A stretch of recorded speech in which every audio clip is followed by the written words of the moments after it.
नोएडा, उत्तर प्रदेश, साल 2013। शादी वाला घर। इस घर में अभी 3 दिन पहले मनीष की शादी हुई थी। उनकी दुल्हन आई थी। रात का अब करीब 11:30 का टाइम हो रहा था। दूल्हा दुल्हन अपने कमरे में है। आज तीसरी रात है। परिवार के सारे सदस्य और मेहमान, बाकी लोग सब सोए हुए थे। दुल्हन भी और दूल्हा भी, जिसका नाम मनीष, वो भी सोए हुए थे अपने पत्नी के साथ में। और अचानक उनकी पत्नी चिल्लाने लगती है, और वो भी जोर जोर से, जैसे ना जाने उनके साथ में क्या हो गया। मनीष की आंख खुलती है और पत्नी से पूछ बैठते हैं, अरे क्या हो गया, क्यों चिल्ला रही हो। मनीष नींद में थे। अब वो देख नहीं पाए कि आखिर बात क्या है। और जब पत्नी की तरफ देखे तो पत्नी का चेहरा डर से पीला पड़ा हुआ, कांप रही सूखे पत्ते की तरह, और वो इशारा कर रही है अलमारी, लकड़ी का अलमारी के पास में। अब जैसे ही मनीष का निगाहें उस तरफ घूमती है तो मनीष खुद देख करके कांप जाते हैं। एक वहां पर बड़ी ही बदसूरत लड़की खड़ी दिखाई दे रही है। उलझे हुए लंबे लंबे बाल, आंखों में एक अलग सी चमक, चेहरा इतना भयानक कि देखा नहीं जा रहा। अब मनीष भी साथ में चीखने लगे डर के मारे। पति पत्नी का दोनों का चीखना स्टार्ट हो गया था। अब उस चीख पुकार को सुन करके जो उस घर में लोग रहते थे, परिवार के सदस्य और बाकी जो मेहमान भी आए हुए थे, सभी लोग डर गए कि अचानक मनीष की आवाज़, उसकी नई नवेली पत्नी की आवाज़, चीखने की आवाज़ क्यों आ रही है। सारे लोग उठ करके भागते हुए मनीष के कमरे के पास पहुंचे। दरवाज़ा बंद था और माता पिता ने अब दरवाजे पर दस्तक देना शुरू किया और चिल्ला के बोलने लगे, अरे मनीष बेटा, क्या हुआ, क्यों तुम चिल्ला रहे हो, चीख रहे हो, क्या बात हो गई, बहुरिया क्यों चीख रही है, दरवाज़ा खोलो, दरवाज़ा खोलो। अब मनीष और उनकी पत्नी लगातार अभी भी चीख रहे थे, डरे हुए थे। सारे सदस्य अब जो भी घर में रहते थे सब जाग करके दरवाजे के पास में आ गए थे। सब एक दूसरे की तरफ देख रहे थे कि आखिर मनीष के साथ में क्या हो रहा भाई। मनीष के पत्नी के साथ में भी चीखने चिल्लाने की आवाज़ आ रही है, तो माजरा क्या है। तब तक चीख पुकार जारी रहा। इधर से मनीष के माता पिता दरवाजे को पीटते रहे, दस्तक देते रहे, मनीष बेटा दरवाज़ा खोल, दरवाज़ा खोल, दरवाज़ा खोल। और आखिरकार दरवाज़ा खुलता है। मनीष अपने पत्नी का हाथ पकड़े हुए और उस कमरे से बाहर निकल के दौड़ जाते हैं बाहर, जैसे उनके पीछे कोई भूतनी या भूत लगा हुआ। लेकिन जब बाहर निकलते हैं तो माता पिता आखिर देखना चाहते हैं कि कमरे के अंदर में क्या ऐसा चीज़ है कि देख करके बच्चे डर गए। अब सारा परिवार कमरे के अंदर दाखिल हो गया, देख रहा है, लेकिन ऐसी कोई चीज़ उनको नजर ही नहीं आई जिसको देख करके दूल्हा दुल्हन डर गए हो। सब कुछ तो सामान्य था, ऐसे उस घर में कुछ भी नहीं था जिसको देख करके कोई भी डरता। तो आखिर माजरा क्या था। अब सारे लोग बाहर निकले। दूल्हा दुल्हन अब आंगन में एक जगह पर खड़े होकर के और डर से कांप रहे थे। माता पिता और जो परिवार के सदस्य थे सब पहुंचे वहाँ पर, रिश्तेदार भी थे वो भी पहुंचे। माता पिता पूछने लगे कि बेटा क्या हुआ, तुम ऐसा क्यों चीख रहे थे, क्या तुमने उस घर में देख लिया जिसकी वजह से तुम डर गए हो। अब जो मनीष थे, दूल्हा और दुल्हन थी प्रिया, अब एक दूसरे की तरफ देख रहे थे, डरे हुए थे, चेहरा पीला पड़ चुका था। तब मनीष कहने लगे कि माँ, मैं अपने कमरे में एक चुड़ैल को देखा, जो लकड़ी की अलमारी है ना, और उसी के पास में खड़ी थी और घूर रही थी। सबसे पहले तो प्रिया ने देखा और इसकी चीख सुन करके मैं जब देखा तो मेरी भी हालत खराब हो गई। माँ, ये कौन हो सकती है, हमारे घर में कैसे आई? अब मनीष सवाल पर सवाल किए जा रहे थे। अब सारा जो सदस्य थे घर के, मनीष की बात सुन करके, प्रिया की बात सुन करके सारे लोग सन्न से रह गए थे। और सबसे सन्न तो रह गए जो उनके रिश्तेदार थे, जो दूर से आए थे शादी के मौके पर। सब एक दूसरे की तरफ देख रहे थे कि दोनों बच्चे दुल्हा दुल्हन ये बोल क्या रहे हैं। उस कमरे में तो ऐसा कुछ है ही नहीं, तो ऐसा इनको क्या दिख गया। अब माता पिता और बाकी सब सारे लोग कहने लगे, मनीष बेटे, उस कमरे में तो ऐसा कोई चीज है ही नहीं जो तुम बता रहे हो।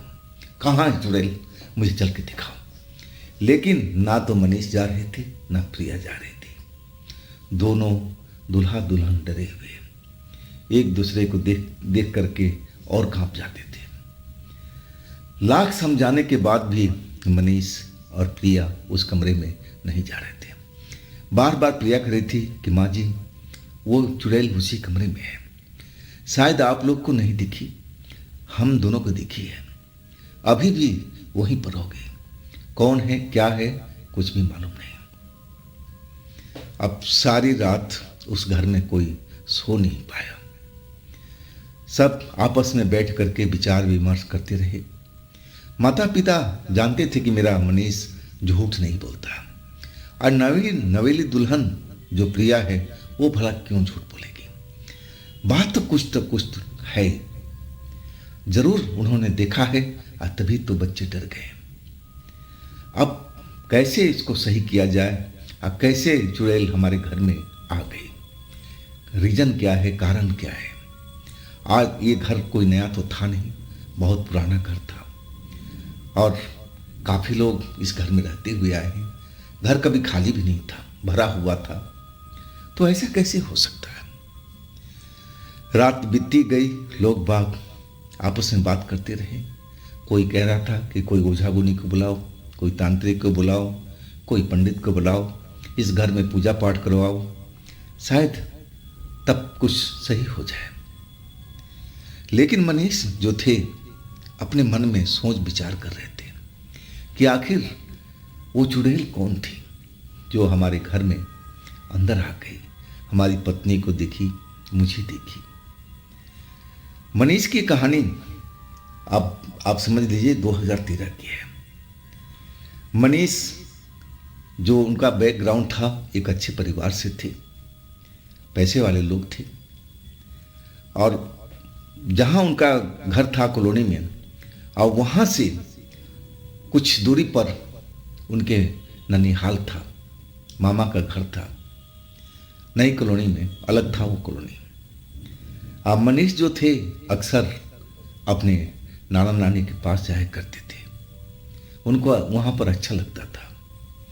अब मामा सरकारी नौकरी में थे, तो घर पर छुट्टियों में ही मिलते थे। अब नाना नानी को जो देखने वाले थे वहाँ पर कोई था नहीं।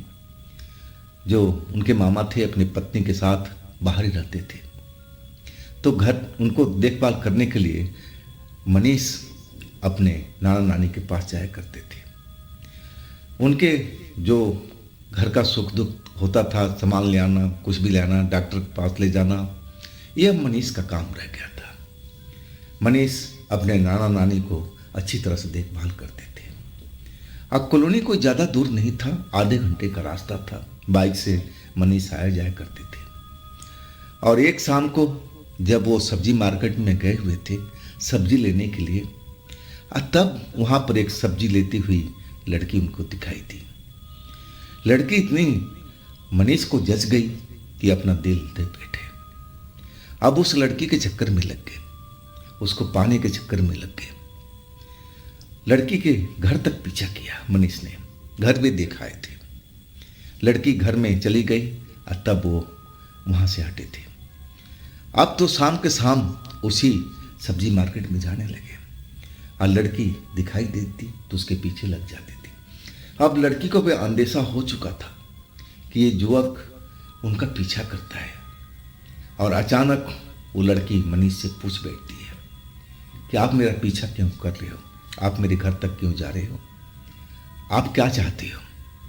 मनीष ने देरी नहीं किया, अपना प्यार का इजहार कर दिया कि देखिए मैं आपको बहुत प्यार करता हूँ, और आप करती है कि नहीं करती है वो तो मुझे नहीं पता, लेकिन मैं आपको दिल जान से चाहता हूँ।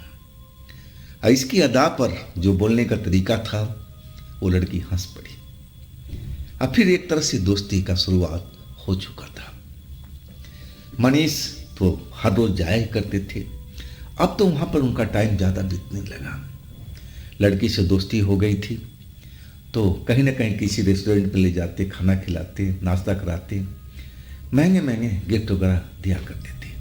लड़की भी इम्प्रेस हो गई थी, अब वो भी मनीष से प्यार करने लगी। करीब करीब 1 साल तक ऐसा ही चलता रहा। इधर मनीष चाहते थे कि उस लड़की से शादी किया जाए। अब एक शाम को जब वो मार्केट में पहुंचे जहां वो लड़की मिला करती थी, और सबसे बड़ी कमाल की बात थी कि लड़की शाम के अंधेरा होने के बाद ही उस मार्केट में आती थी, मनीष से मिलती थी, रेस्टोरेंट में जाती थी, फिल्म देखने जाती थी, हर काम करती थी, लेकिन शाम के अंधेरा होने के बाद में। मनीष ऐसे ही एक शाम को अब उस जो उनकी गर्लफ्रेंड जिसका नाम था प्रिया, अब वो अपने दिल की बात बताती है कि देखो प्रिया, अब तुम मेरे से शादी कर लो, अब 1 साल हो चुका है, आप भी मुझे अच्छी तरह से पहचान गई हो, और मैं तो पहले दिन से ही दिल दे बैठा हूँ, तो क्या कहती हो। अब ये जब सवाल मनीष ने प्रिया से पूछा तो प्रिया कुछ देर के लिए एकदम खामोश हो गई थी। अब फिर खामोशी तोड़ी उसने और कहने लगी कि देखो मनीष, बात तो तुम सही कर रहे हो, 1 साल हमें हो चुका है प्यार करते हुए, और हमें भी लग रहा है कि शादी हमें कर लेना चाहिए, लेकिन देखो इसके बारे में सबसे पहले मैं अपने माता पिता से पूछूंगी, और उसके बगैर जब तक उनकी इजाज़त ना हो तब तक मैं हाँ नहीं बोल सकती। मनीष खुश हो गई और कहने लगे प्रिया तुम पूछ तो लो, अगर तुम नहीं पूछ सकती तो मुझे ले चलो, मैं तुम्हारे माता पिता से शादी की बात कर लूँगा, वो भी मुझे देख लेंगे। लेकिन प्रिया एकदम मना कर दिया, कहने लगी कि नहीं मनीष, उचित समय आने दो, अब फिर मैं बात करती हूँ। अब मनीष जब भी मिलते वही बात दोहराती कि तुमने अपने माता पिता से बात किया, लेकिन प्रिया कोई जवाब नहीं देती, टाल जाती। इधर अब जो मनीष का मन का जो बेचैनी थी बढ़ती जा रही थी। करीब करीब 3-4 महीना और गुजर चुका था, और उधर जो मनीष के माता पिता थे अब मनीष के लिए एक रिश्ता देख रहे थे शादी करने के लिए, इसलिए मनीष जल्दी मचा रहे थे। अब फिर उन्होंने प्रिया से बोल दिया कि देखो प्रिया, तुम ज़्यादा देर करोगी तो ठीक नहीं होगा, मेरे घर वाले मेरे लिए रिश्ता देख रहे हैं, और तुम अपने माता पिता से बात कर लो, अगर तुम अभी भी डरती हो माता पिता से तो मुझे ले चलो, अब मैं चल के बात कर दूंगा। मैं तुम्हारा घर तो देखा हूँ, अगर तुम कहो तो मैं सीधा तुम्हारे घर पर आ जाता हूँ और वहीं माता पिता से बात हो जाएगी। लेकिन प्रिया एकदम गुस्से में हो गई और एकदम कहने लगी नहीं, ऐसा कभी भी मत करना, अकेले हमारे घर पर कभी मत आना, और भी दिन के टाइम में। ना जाने ऐसे क्यों बात कर रही थी। अब जो मनीष थे पूछी बेटे भाई कब तक तुम टालती रहोगी, तुम अपने माता पिता से बात तो कर लो, मैं तो बार बार कह रहा हूँ हमारे घर वाले हमारे लिए लड़की रिश्ता देख रहे हैं, तो कहीं देर ना हो जाए प्रिया, अब मैं तुम्हें पाना चाहता हूँ, तुम्हें मैं खोना नहीं चाहता हूँ। इसके बाद वो लड़की जो प्रिया थी अपने घर चली गई 2 दिन के बाद फिर उनका मुलाकात होती है रात के टाइम में। फिर वही सवाल मनीष ने प्रिया से पूछा। इस बार प्रिया का मूड उखड़ा हुआ था, वो गुस्से में दिखाई दे रही थी और कहने लगे, मनीष, मेरे माता पिता से मेरी हिम्मत नहीं हो रही कि मैं शादी की बात करूं। ऐसा करो ना, जैसा चल रहा है वैसा ही चलने दो कुछ दिन। गुस्से में बोल रही थी। बार बार मुझे यही सवाल मत पूछो, मेरा मूड को खराब मत करो। अब गुस्से में थी और कुछ बोल गई। मनीष को बुरा लगा। मनीष उस टाइम तो खामोश रह गए। अब लड़की अपने घर, मनीष अपने घर। अगले दिन दोपहर के करीब 2 बज रहा था। मनीष इसी चिंता में घुले हुए थे कि आखिर वो लड़की अपने माता पिता से क्यों नहीं बात करती है। फिर उन्होंने अपना प्रोग्राम बना लिया प्रिया के घर जाने का। घर तो उन्होंने देखा हुआ था। मोटरसाइकिल अपने स्टार्ट किया और सीधा प्रिया के दरवाजे पर मोटरसाइकिल से उतरे। घर अंदर से बंद था, सिटकनी लगा हुआ था। अब कुंडी खटखटाने लगे। काफी देर के बाद में तब किसी को आने की कदमों की आवाज सुनाई पड़ी। अब फिर दरवाजा खुला। जैसे ही दरवाजा खुला तो सामने प्रिया थी। मनीष अब देरी नहीं की, घर के अंदर पहुंच गए। अब ये देख करके जो प्रिया थी एकदम भौचक्के में रह गई थी। उसको समझ ही नहीं आया कि मनीष यहाँ क्यों आ गए दिन में, क्या चाहते हैं। वो रोकती रही कि नहीं मनीष, ठीक नहीं है, तुम जाओ, हम रात को मिलेंगे ना, उसी जगह पर मिलेंगे, अभी तुम निकल जाओ यहाँ से। ठीक नहीं होगा, ठीक नहीं होगा, मेरे माता पिता नाराज हो जाएंगे, तुम मेरी बात को मान लो। लेकिन मनीष तो जिद किए हुए थे, प्रिया को नहीं बात को माने। घर के अंदर पहुंच गए। अब किराए का कमरा था उनका, किराए का घर था, 2 रूम का टोटल कमरा था। उसमें लंबा चौड़ा कोई हिसाब किताब था नहीं। एक कमरे में बेड रूम बनाया हुआ था। ये कमरा जो खुला हुआ था, मनीष ने देखा कि जैसे कोई तंत्र साधना करता हो उस तरह का पूरा हिसाब किताब उस कमरे में किया हुआ था। अब उस घर में प्रिया के अलावा कोई था ही नहीं। माता पिता कहाँ हैं कुछ भी मालूम नहीं। अब मनीष इधर उधर देख रही हैं। अब प्रिया उनको रोक रही कि मनीष अभी रुक जाओ, तुम बाहर निकल जाओ। मनीष पूछने लगे, माता पिता तुम्हारे कहाँ हैं और इस घर में तुम करती क्या हो? ये तो कोई जादू टोना का कमरा लग रहा है। अब जो प्रिया थी एकदम भौचक्की से रह गई। मनीष जब ये बात बोले कि कमरे में जादू टोना का सामान सब रखा हुआ, तुम करती क्या हो और तुम्हारे माता पिता कहाँ पर है?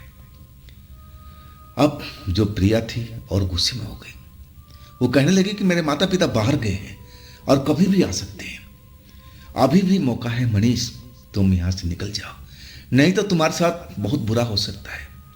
तुम मेरी बात को मान लो और मौका है, तुम जाओ, मैं रात को मिलूंगी, शाम को मिलूंगी उसी जगह पर। मनीष कुछ देर तक उस कमरे में रहे, सब देख ही लिया था। अब फिर ना जाने क्या सोचा, अब फिर वो कमरे से बाहर निकलने लगे। अब फिर प्रिया की तरफ मुड़े और बोले कि देखो, आज तुम्हारे जैसे माता पिता आते हैं और तुम अपने माता पिता से बात कर लेना, और नहीं तो कल मैं अपने माता पिता को लेकर के तुम्हारे घर पर आ जाऊंगा। इसके बाद मनीष निकल गए, बाइक स्टार्ट किए और सीधा अपने घर। मनीष का मूड उखड़ा हुआ था। अब गुस्से में तो थे ही, लेकिन रह रह करके वो प्रिया का कमरा जिसमें कुछ यंत्र मंत्र करने का जैसा कुछ बना हुआ था, पूरा कमरा ही ऐसा ही भरा हुआ था जैसे उस जगह पर कोई साधना किया जाता हो, तंत्र मंत्र का काम किया जाता हो। अब उनका ध्यान उसी कमरे में उलझ सा गया था। वो जानना चाहते थे कि आखिर 2 रूम के कमरे में माता पिता कहाँ रहते हैं एक ही बेडरूम है। अब प्रिया कहाँ रहती होगी? और दूसरा कमरा तो रहने लायक था ही नहीं, उसमें तो तरह तरह का सामान भरा हुआ था, जैसे कोई काला जादू करता हो, कोई साधना करता हो, ऐसा कुछ हुआ पड़ा था। मनीष इसी चीज को सोच रहे थे। आखिरकार अगला दिन आया। अब धमकी तो दे के आए थे, लेकिन वो घर पर नहीं गए, प्रिया को अगले दिन घर पर नहीं किया। अब वो शाम को पहुंचे जहां प्रिया मिला करती थी, लेकिन काफी इंतजार करते रहे, प्रिया नहीं मिली।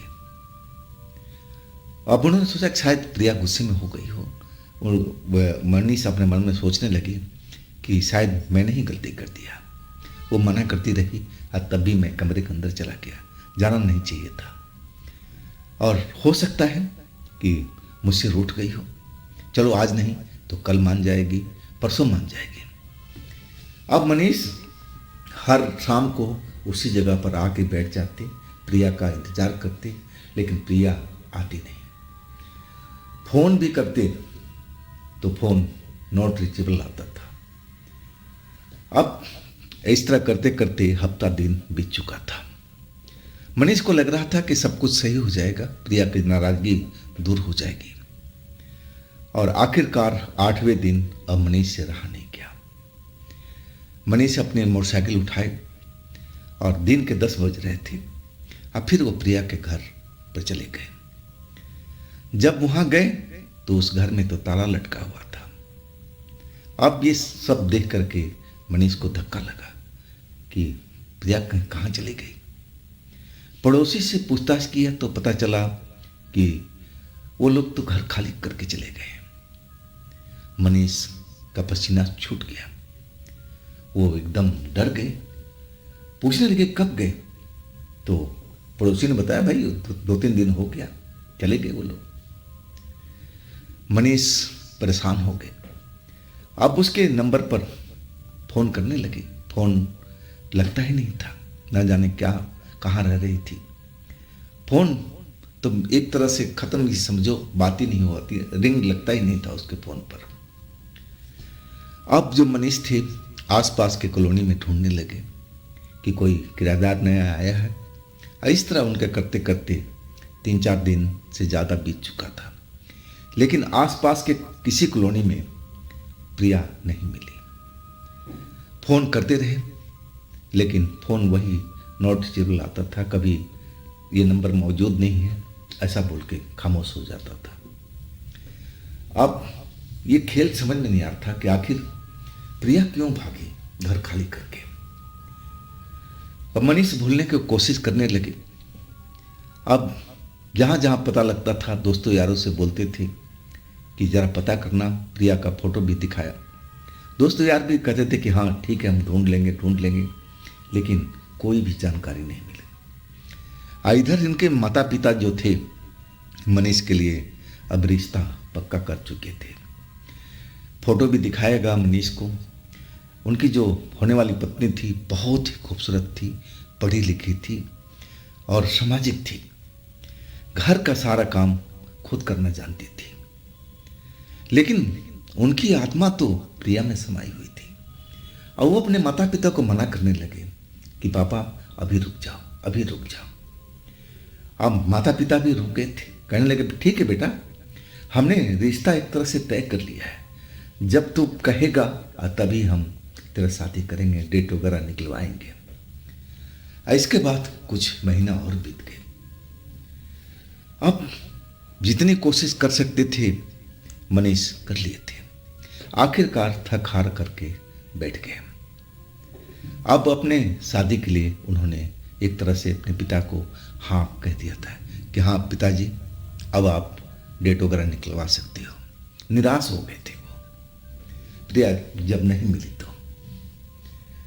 शादी का मुहूर्त वगैरह निकल चुका था, डेट वगैरह फिक्स हो गया था। अगले दिन बारात जानी थी। तभी एक अननोन नंबर से मनीष के पास फोन आता है।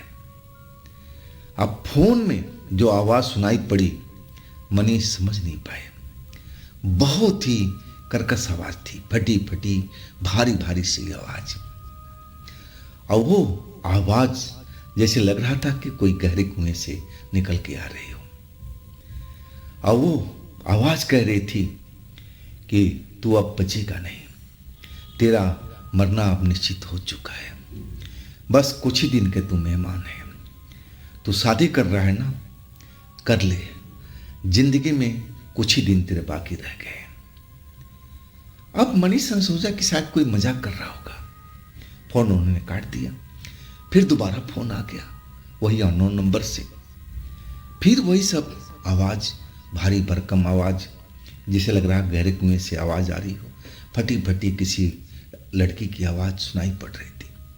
और वही सब बात वो रिपीट की जा रही थी कि तेरा टाइम बहुत नजदीक आ चुका है, तू बचेगा नहीं, तू शादी कर रहा है ना, कर ले, तेरे जिंदगी का कुछ ही दिन बाकी रह गया। मनीष गुस्से से फोन काट दिया, गाली भी दिए कि बदतमीज कौन हो तुम मुझे जानती हो क्या, और फोन काट करके मामला खत्म हो गया। उन्होंने सोचा कि शायद कोई लड़की होगी, मजाक कर रही होगी, कोई और लड़कों को शायद हो सकता है रॉन्ग नंबर हो, ऐसा भी हो सकता है। मनीष इस पर ज्यादा ध्यान नहीं दिए। शादी वाले दिन जब बारात जाने वाले थे, तभी वो फोन दोबारा आ गया था। इस बार नंबर भी अलग था। मनीष ने फोन उठाया तो वही आवाज, वही सब कुछ अब सुनाई देने लगी। मनीष अब आवाज को सुन रहे थे कि आखिर क्या कह रही है लड़की।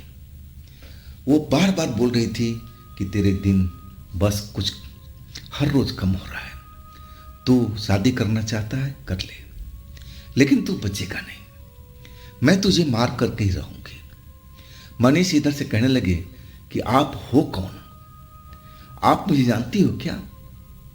उधर से हंसने की आवाज आने लगी, हंसते हंसते फटी हुई आवाज में जैसे कोई कह रहा है कि क्या तुम अभी तक मुझे पहचान नहीं पाया कि मैं कौन हूं। अब फिर फोन कट। मनीष इस बार सही मायने में उस फोन की आवाज सुनकर के डर चुके थे। ये बात उन्होंने छिपाया नहीं, अपने माता पिता को बताया कि मम्मी पापा ऐसे ऐसे मेरे पास में फोन आया। और उस जो उनकी लवर थी प्रिया, उसके बारे में भी सब कुछ बता दिया। अब ये सारी बात सुनकर के माता पिता भी थोड़ा डर गए थे। पंडितों से मिला गया, जो पंडित थे उनके गुरुजी थे, और सब बात बताया गया उनको।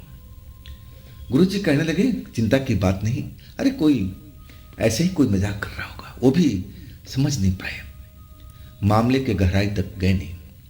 लेकिन जब उनके माता पिता कहने लगे कि देखिए ऐसी अशुभ बातें कोई लड़की बोल रही है, तो थोड़ा इस पर आप ध्यान दीजिए ना। तब उनके जो गुरुजी थे बोले कि आपको डरने की जरूरत नहीं, मैं हूं ना आपके साथ में।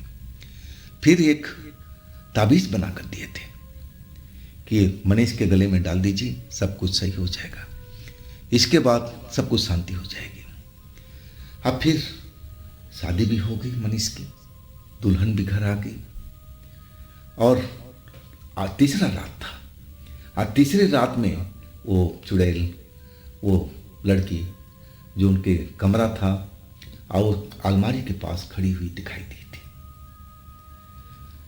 अब जो घर का हालात था इस घटना के बाद में, सारे लोग डरे हुए थे, सब एक दूसरे से बात कर रहे थे। सारी रात कोई सो नहीं पाया था उस रात को, जिस रात को वो लड़की उस कमरे के अंदर में दिखाई पड़ी थी। चुड़ैल, लड़की नहीं कह सकते, जैसी उसकी शक्ल सूरत थी, चुड़ैल ही बोला जा सकता था। सुबह होते ही जो मनीष के माता पिता थे और जो और भी घर के सदस्य थे, अब तांत्रिक ओझा के चक्कर में लग गए थे। तांत्रिक भी घर में आए, सारा कहानी बताया गया। अब मनीष से खास करके उस तांत्रिक ने एक एक बात पूछा था कि तुम्हारा कोई अफेयर तो नहीं था, है तो बता दो। मनीष ने कोई बात नहीं छिपाई, एक एक बात उस लड़की का बता दिया।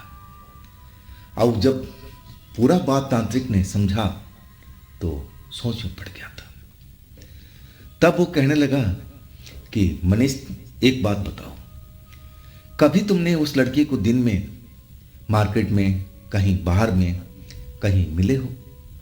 मनीष कहने लगे, नहीं, मैं दिन में उसका भी मुलाकात नहीं किया। हाँ, एक बार दोपहर के टाइम में उसके घर में गया था। अब पूरा कहानी था, घर में कैसे कैसे माहौल था उनका, सब कुछ बता दिया। तब वो बोले, तुमने उस लड़की के माता पिता को देखा? तो मनीष ने मना कर दिया। अब जो तांत्रिक थे सारा खेल समझ गए थे। अब फिर कहने लगे मनीष के पिता से अकेले में ले जा करके कि देखिए, मामला गंभीर है, मनीष पर कोई तंत्र मंत्र का प्रयोग हुआ है, और वो भी बहुत तेज वाला, कड़ा वाला। अब जो माता पिता थे मनीष के, तांत्रिक की बात सुनकर डर गए थे कि आखिर अब कैसे बचाया जाए मनीष को, वो चुड़ैल हमारे घर में ना आए, उसके लिए उपाय किया जाए। लेकिन तांत्रिक कहने लगे कि इतना आसान नहीं है जितना आप लोग सोच रहे हो, इसके लिए हमें और तांत्रिकों से मदद लेना पड़ेगा। इसमें सोच लीजिए कि आपके बहुत सारा पैसे लगेंगे, खर्च लगेंगे। अब मनीष के पिता अब कहने लगे तांत्रिक से कि आप पैसों की परवाह मत कीजिए, बस किसी तरह से उस चुड़ैल लड़की को हमारे घर से भगा दीजिए, हमारी मनीष के जिंदगी से बाहर कर दीजिए, वो कभी नजर ना आए मनीष को, ऐसी घटना ना हो। अब पैसे कौड़ी की तो परवाह था नहीं। अब तांत्रिक, दूसरा तांत्रिक, तीसरा तांत्रिक, कई तांत्रिक लेके आया, घर में आता, पूजा पाठ करता, फिर वो लोग चले जाते। इस तरह करते करते कम से कम 1.5 महीना बीत चुका था। इसके बीच में वो लड़की जो चुड़ैल थी कमरे के अंदर दिखाई पड़ी थी, अब नजर नहीं आई थी। जब से तांत्रिक उस घर में आने लगे, पूजा पाठ करने लगे, तो उसका दिखना बंद हो गया था। इसके बाद ना तो मनीष ने और ना मनीष की पत्नी ने या फिर कोई परिवार के सदस्य ने उस चुड़ैल को कभी नहीं देखा था। और आखिरकार इतने पूजा पाठ करने के बाद जो तांत्रिक थे अब मनीष के माता पिता से कहने लगे कि देखिए, हमारी तरफ से जो भी करना था हम लोग कर चुके हैं, बस भगवान पर आस्था रखिए, सब कुछ ठीक हो जाएगा। अब जो हमारे करने लायक कोई काम बचा नहीं है, अब माता रानी पर विश्वास रखिए, अब माता रानी ही सब कुछ सही कर देगी। इसके बाद वास्तव में वो चुड़ैल जो रात को दिखी थी उस घर में, दोनों को, पति पत्नी को, मनीष को और मनीष को पत्नी को, वो दोबारा नजर नहीं आई। और वो जो नंबर था, जिस नंबर से अननोन नंबर था, उस पर मनीष ने कई बार फोन किया था, लेकिन वो नंबर मौजूद है ही नहीं, ऐसा करके आवाज़ आती थी। लेकिन उसके बाद मनीष ने उस नंबर पर दोबारा कभी फ़ोन नहीं किया। वो समझ गए थे कि वो लड़की का परिवार जादू मंत्र का काम करता होगा और लड़की भी शायद काला जादू करती होगी। जरूर ये पूरा परिवार ही ऐसा होगा। अब लड़की जितने दिन प्यार कर सकती थी किया। अब समझ गई कि अब शादी के बंधन में कौन बंधेगा भाई, कोई और मुर्गा मिल जाएगा, उसको हम लोग पकड़ लेंगे। और वही हुआ। और उसके बाद तो वो घर, पूरा कॉलोनी छोड़ करके ना जाने कहाँ वो लोग चले गए थे।